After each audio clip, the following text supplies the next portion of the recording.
So good to be back here again. You say, I was here before?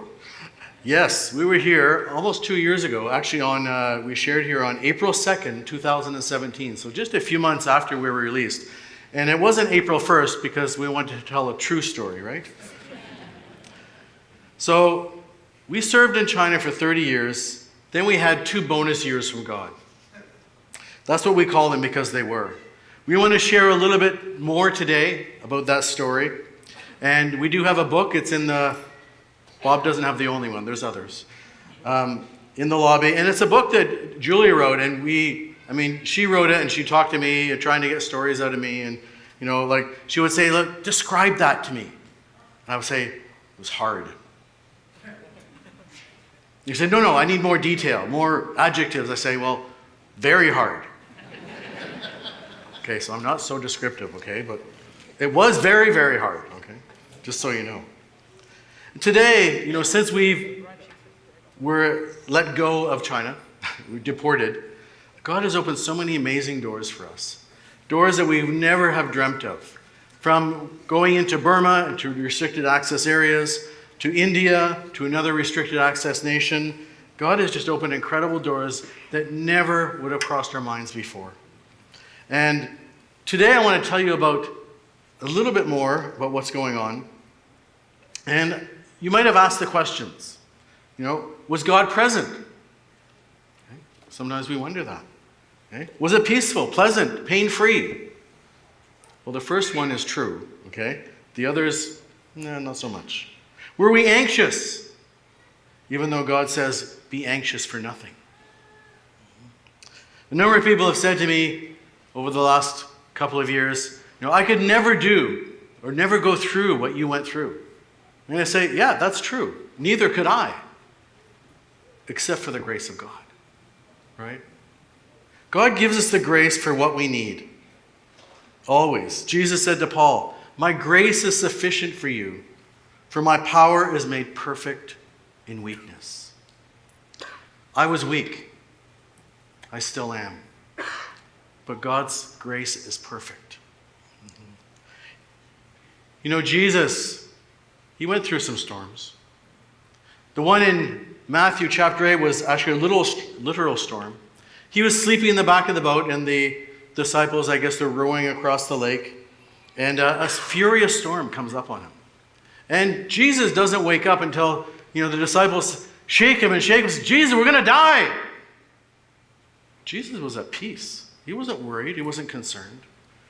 Well, there's a little storm that came up in our lives. That storm we call prison and being detained for 2 years. We were abducted by a couple of dozen police officers, locked in a small room for 6 months, interrogated for hours every day, no contact with family or the outside world, threatened with execution many times. Then I was sent to an actual prison because the first 6 months were actually what they call a black jail. Technically doesn't exist. In that prison I was moved to after 6 months, I spent 19 months in that prison, placed in a small cell with 14 other inmates, waiting, not knowing anything. Serious health issues came up. It was not my idea of a peaceful, restful 2 years. Not like Jesus had in the back of the boat.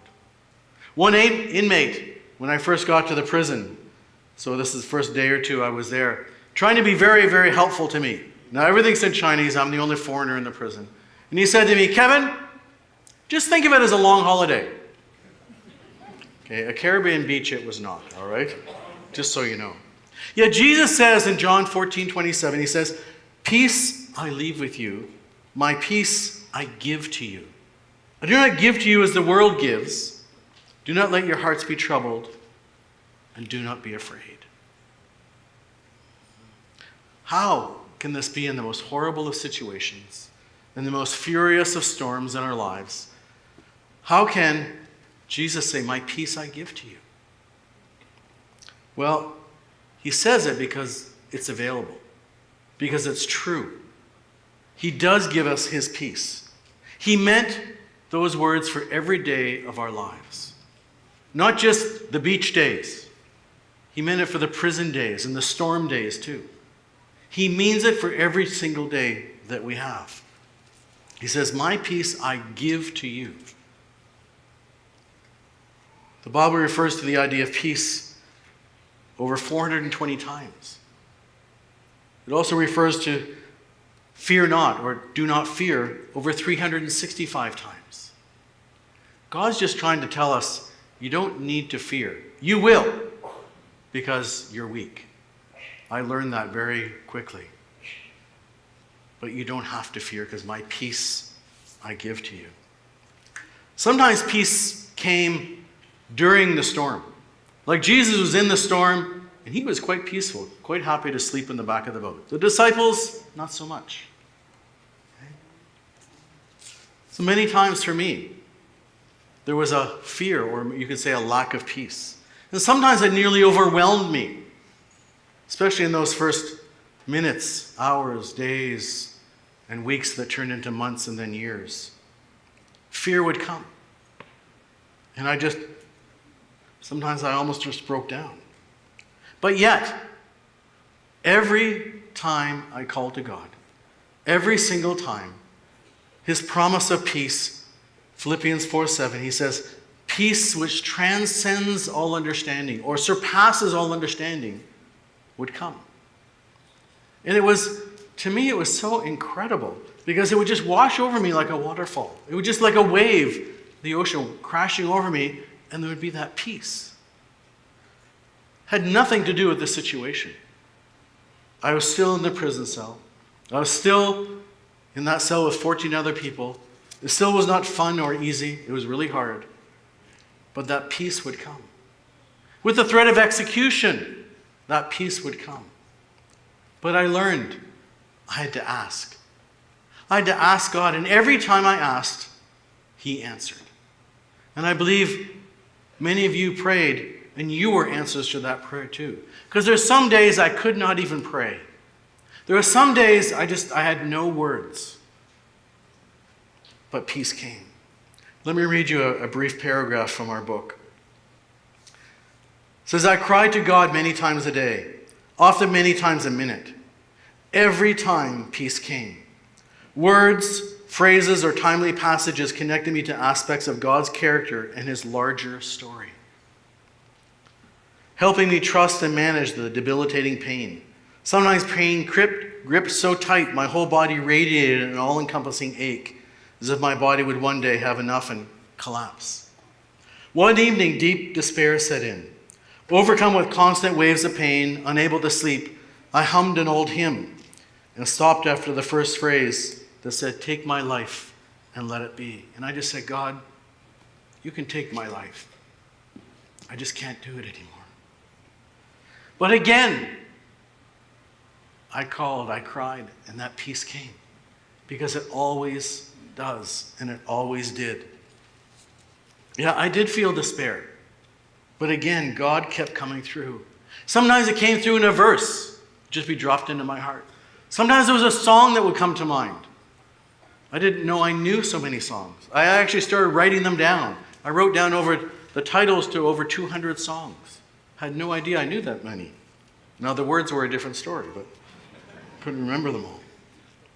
I remember pacing in my cell the first 6 months in this, what they call a black jail, that doesn't exist technically. And pacing, because I knew the interrogators were going to come. And I'd be pacing and just feeling anxious. And again, that peace would come when I called. Let me just tell you a quick story. When I was first in prison, and when I first got there, that one guy I told you, he said, think of it as a long holiday. Well, the first time I had to have a shower. I wanted to have a shower. And so the shower in prison it's a glass enclosed place, part of the cell, so everyone sees what's going on. And the shower, the sink, and the toilet are all in one. Not awe-inspiring, no. And so we found out, this little guy said to me, he said, oh, you guys like to have showers by yourself, right? I said, yeah, I would like that. He said, oh, you can't do that here. He gave me hope for a moment. What happens is you get 3 people in the shower, and when the hot water comes on, because it only comes on for 30 minutes a day, if it's sunny, because it's solar heated, so lots of days it was pretty cold. And you have 14 people who have to get through that shower in 30 minutes. Never could do it. Okay? You put 3 people in there, you get wet, you rotate, lather up, rotate again, and because it's not very big. And then my first day in there, I had 1 bar of soap I was given when I first arrived, and I dropped it. It went down the hole. The hole is the toilet, okay, in the bottom, which is where the water drains. And my little friend said, "Oh, just reach down and get it." That put fear in me, actually. But I wanted to be brave. I didn't want to fear, but I did. I wanted to be like some of those super Christians. You ever hear about those? You read about them sometimes. Sometimes we read those books, the condensed books of missionary lives, and we think, oh, wow, they're just super Christians. Look at all the things they did. You read the book about Hudson Taylor, the short version. He was one of the first missionaries to China. Spent almost all his life there, brought over 1,000 other missionaries to China in the 1800s. Well, I decided I would read the 11-volume, 2,871-page story of his life. And it was hard. He went through a lot of hard stuff. Wife and children dying, mental breakdown, so many other trials. And yet he just kept coming back to God, that God was in this. By the way, it's interesting to note that the first city we lived in China in 1984 is the city that Hudson Taylor died in 79 years beforehand. Just a little tidbit of information. When I wanted to be brave, I found I couldn't. It was just hard, but that peace would come again and again and again. Hundreds of thousands of times, that peace would suddenly be there. Because God, remember, he says he's ever present, right? Psalm 46, when he's ever present. Psalm 121 says, the psalmist says, I lift up my eyes to the mountains. Where does my help come from? Why does he say that? Because he's looking at the mountains ahead, and he knows there's bandits and all sorts of unsavory characters in those mountains. People who want to rob him, kill him, leave him for dead. And he's wondering, he's worrying. What can he do? He has to go that way. He has no army to protect him. He's going by himself. And he says, where does my help come from? And then he answers it for himself and for us. He says, my help comes from the Lord, the maker of heaven and earth. Okay? That's the only place help can ever come from. There is no other place whatsoever.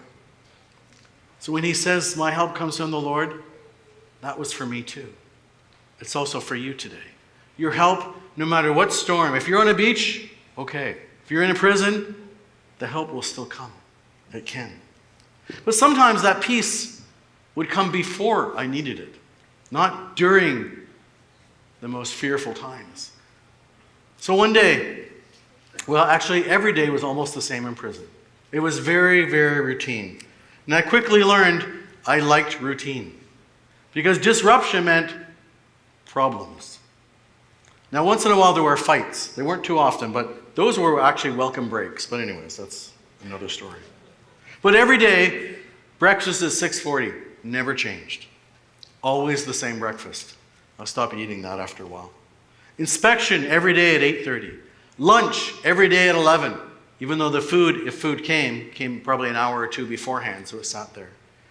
Dinner every day at 5. You had to watch the news, official news, every day at 7. Never changed. But then there was a particular day. I had an embassy visit once a month for 30 minutes. It wasn't an embassy visit. But all of a sudden, because I could guess when those were going to happen. But I was just hanging around, sitting in my cell, which I never hardly ever left. I spent time reading, praying, talking to other inmates. And it's kind of funny because on weekends, everyone played cards, played a form of Chinese poker, or some people played solitaire. And did you know, at least the inmates in my cell, they cheat at solitaire? It annoyed me because they'd watch over my shoulder if I was playing and say, oh, you can do that. Stop it. I didn't want to cheat, not even in prison. But every day was the same, routine. But this particular day, something changed. And all of a sudden, and it was really sudden and strong, that song, simple children's song came to mind. Jesus loves me, this I know, for the Bible tells me so. It didn't come in a gentle whisper like when God spoke to Elijah. So after the fire came a gentle whisper and God was in the whisper. It wasn't that. It was really strong. It was really urgent. I paid attention.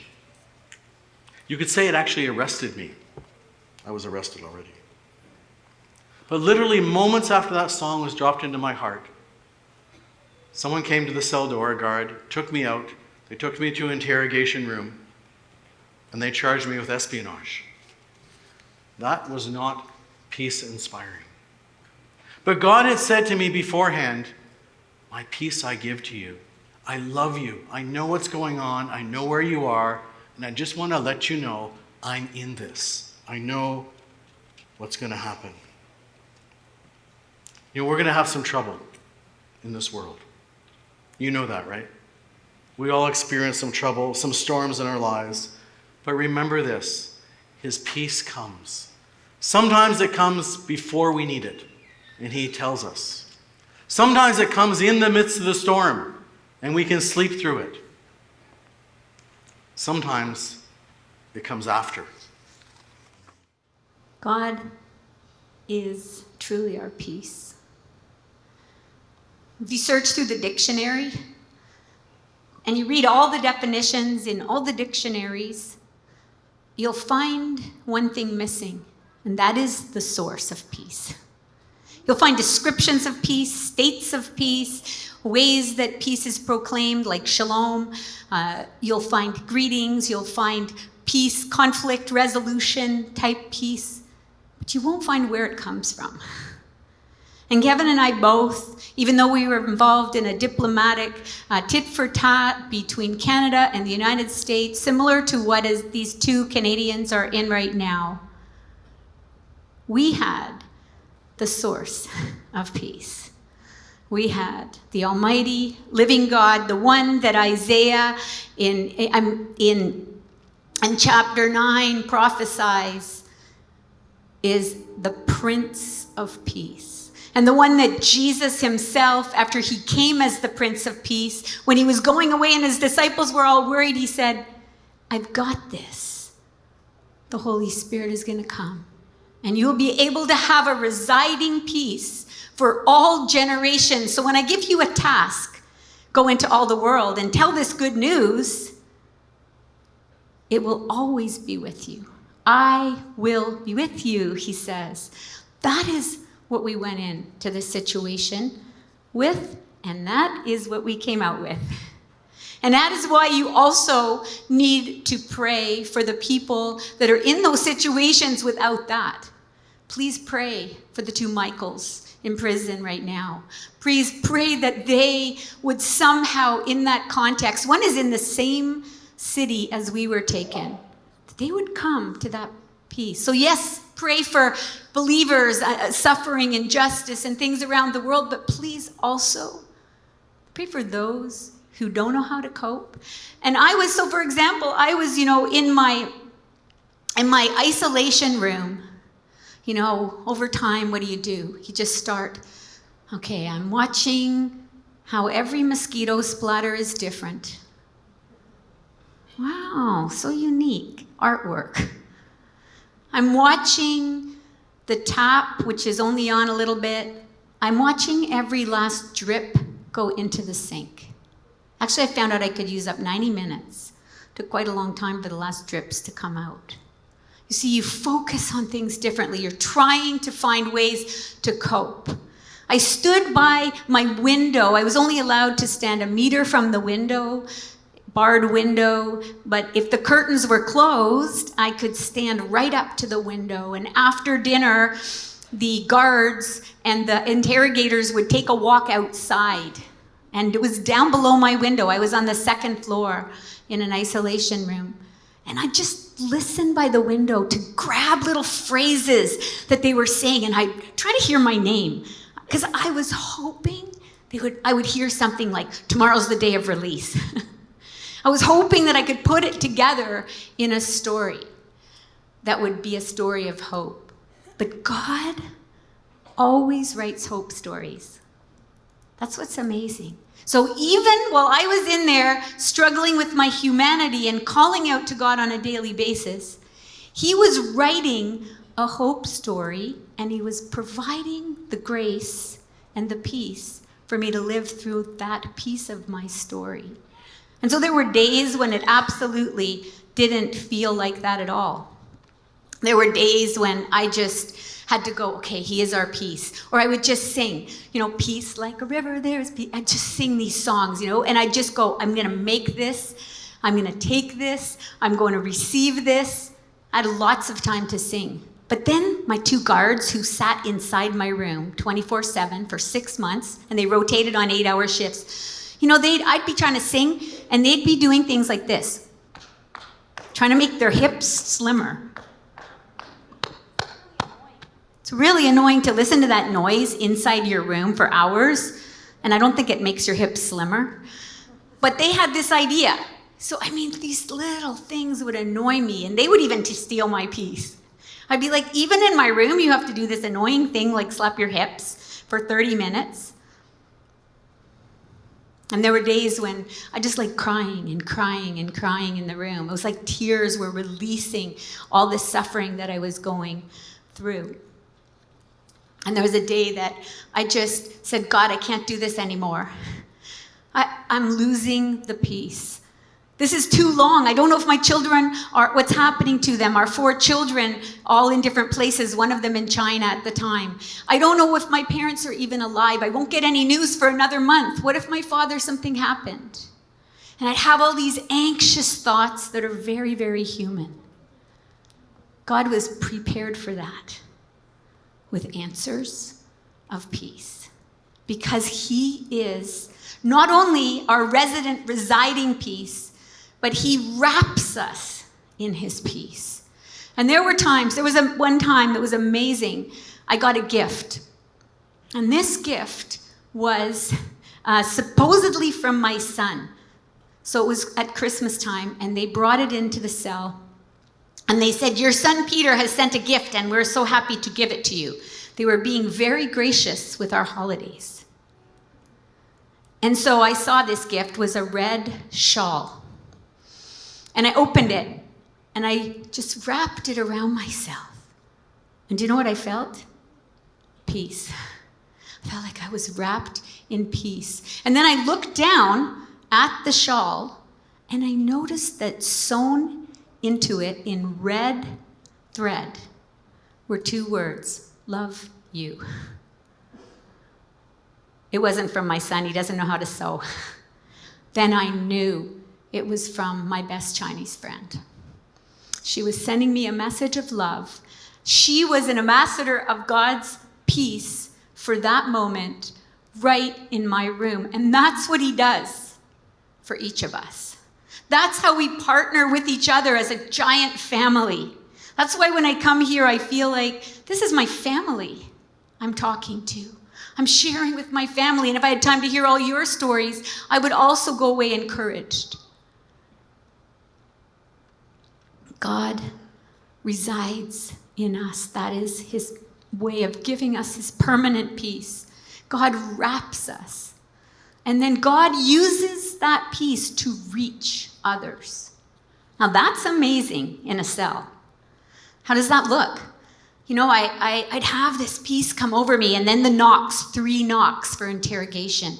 Kevin's was actually in his room. My room was much smaller, so mine was actually in the adjacent room. I'd walk a few little steps. I'm like, yay, fitness. Get to go to the next room. I was semi-excitement, fitness and flip-flops. I'd go in that room, 3 interrogators facing me, and I'd sit down. And God had given me a strategy, and that strategy was name them. That's a great strategy. I'd given them all these names, Stephen and John and Benjamin. But I have to tell you that Benjamin actually in Chinese is Benji, means foolish chicken. I hadn't thought of that when God had me name them, so they thought it was hilarious later, and they were always calling down the hallway, hey Benji, foolish chicken. But I'd go into that room and I'd say, hi Benjamin, Hi, John. Before they spoke, before the intimidation, before all the fearful things would start to wrap me, God gave me a way to change the atmosphere of the room with his presence and his peace. What a great, creative, God-centered care plan he provides for us in the worst times. And so I'd sit down and they'd sometimes say like, well, we're doing all these things to get things from you and we want you to confess you're a spy. And what are you doing sitting there? Like, is your character so good? They were annoyed by the character that I was displaying. And I was thinking, I'm just showing them I'm terrified. But Jesus was showing them his peace. See, it's not all about us. It's all about him and how much he loves them. How much he loves everyone. He's not like, oh, I just love Christians. A lot of people, even in the interrogation, they asked me that. Well, if you're helping and giving aid and doing all this humanitarian work, do you just do it for Christians? And one of my interrogators actually said, well, if I asked you to donate $600 to me and I was going to do aid that I believed in, would you give it to me? See, they're checking out. Well, how does this work? What is this about?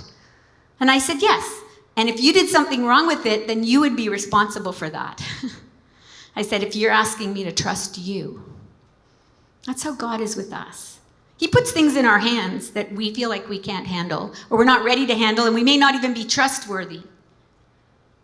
And he changes the atmosphere of people around us by bringing them into his presence and showing and demonstrating his incredible love for them. That happened all through that 2 years for me, over and over and over again. There's one other funny thing that just comes to mind. When I was in house arrest, I didn't have any money, I didn't have any job, and they're like, well, this is a hardship time for you. And then my rent ran out on my apartment, and I said, well, where am I supposed to live? Do you have a homeless shelter? And I knew they didn't. And they said, we will try to find something. Anyway, the former cook of our coffee house, she said, we have a house out in the countryside, a little place, and it's half done, but you can live there if you want to. So I moved out to the countryside, and of course my minders had to come out and muddy up their nice vans and their nice Jeeps to come and park there to watch me since I was under surveillance. I don't think they were too pleased. I was kind of in a farmy area. And I was in this room day after day after day, still waiting for months and months and months. And I said, God, show me your peace, show me your peace. And one day I looked out the window and there were like balloons. It was like God showering the sky with pink, purple, and white balloons out in the countryside of China. And what do I think? Okay, I became very childlike. My family might say I'm always like that. I opened the door, I ran out, and I grabbed as many as I could, and I brought them back, and I did it 3 times. Now, what do you think my surveillance people wrote down in the report? Crazy captive, goes after balloons, I don't know what she's going to do. Those balloons brought me peace and joy. It was a gift from God. It's all in interpretation. Yes, literally, God did not create balloons up in heaven and drop them through the clouds and send them to me. But he knew my heart, and he loved me, and he came close, and he knew that day there would be a wedding in the nearby countryside, and the wind would be going this way, and it would blow into such a place that I could look out and see and gather those balloons. Sometimes we're anxious to trust God as our peace. He's trustworthy.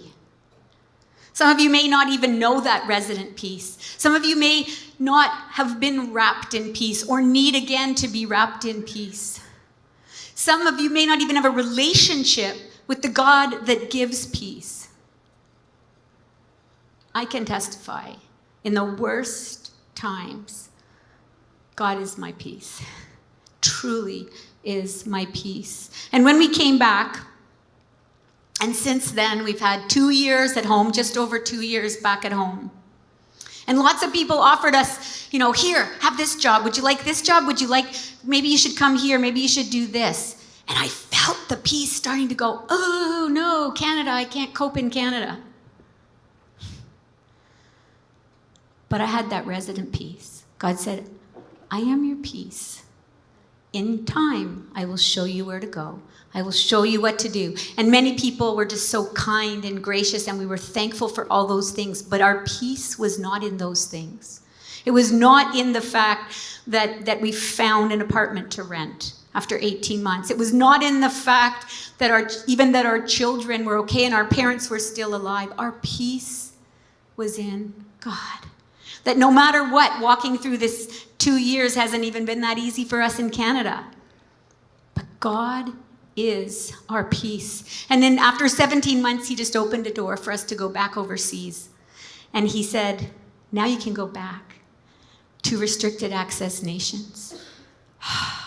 I did, with Kevin and our 2 children. December and part of January, we were there in Myanmar, and we were there in northern India. And you know what happened? I was soaked in peace. I'm not afraid. I'm so thankful for your prayers that we are healthy and we can still go back and do the work we love and continue to bless and encourage the nations. But now we have a bonus 2 years that have helped us to be carriers of an even greater peace story. And I just encourage you, be carriers of your peace story. Be wrapped in his peace. Invite that resident peace, Jesus, to live with you by his Holy Spirit so that you too can be able to be spreaders of the good news with your everyday, ordinary lives.